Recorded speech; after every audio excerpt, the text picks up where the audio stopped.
see, I think, again, I'm looking back at the ancient philosophies of Hinduism. There are 6 schools of philosophies in Hinduism. They are called 6 darshana.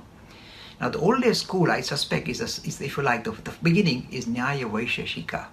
Vaisheshika, I suspect, I'm not 100% sure, is perhaps, but they came together, so it's difficult to distinguish which came first. Nyaya Vaisheshika were the first 2 schools of philosophy. Vaisheshika philosophy, you'll be surprised, is purely materialism, saying the whole of this creation can be explained through anu parmanu, atoms and the void. The little atoms kind of floating around and then coming together, clumping together and producing creation. This is a very ancient idea. Anu parmanu are very ancient terms we have in Sanskrit. So initially the Vaisheshika philosophy talks about anu parmanu. Purely materialistic philosophy is the beginning of this journey. So we had this, if you like, the first is Vaisheshika. Then with the Nyaya philosophy, again it's the intellectual power of Hindus. They said, in order for us to make sense of the world, forget about all the anu parmanu, we will just focus on our intellect and try and, if you like, produce a system of thought which is very kind of well joined up.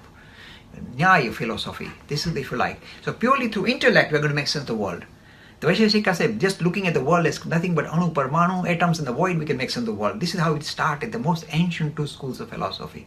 We also had the Purva Mimamsa. Purva Mimamsa said, if you do certain activity, religious activity like doing yajna and reciting certain slokas in a perfect pronunciation, size of the altar, etc., if you do it perfectly, it will produce certain result.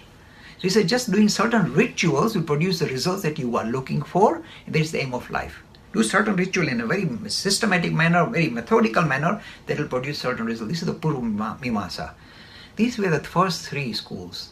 And I'm telling you, all 3 fell by the wayside. At the moment, none of them are really popular. Then we had the beginning of true Hinduism. And the most ancient, I'm telling you, is Sage Kapil and the Sankhya Darshan of ancient India.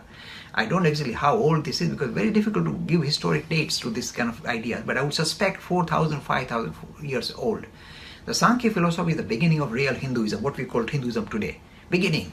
First time one individual said, through introspection, I realized I'm not the body, the mind, the intellect, I'm something different from the body, mind, the intellect, and the world that I encounter. This is, he called it Prakriti, I am Purush, I am the observer, and not what is being observed, including my body and my intellect. This is the beginning of it. Again, this happened not through, like Nyaya philosophy is purely intellectual. This is not intellectual. It is experiential religion. The beginning of Hinduism can start with experiential religion, and Sankhya and Kapila then had the beginning of real Hinduism.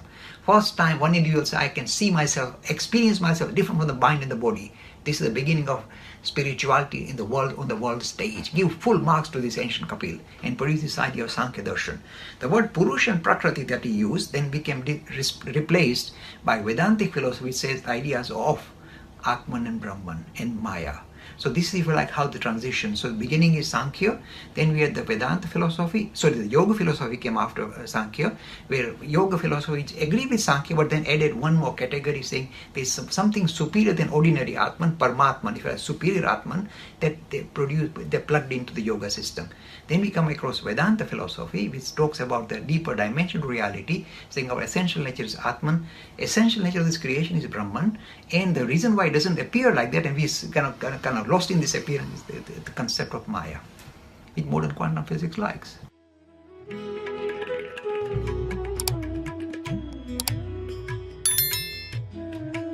Free e-learning course in Hinduism. To register, please visit www.hindu-academy.com.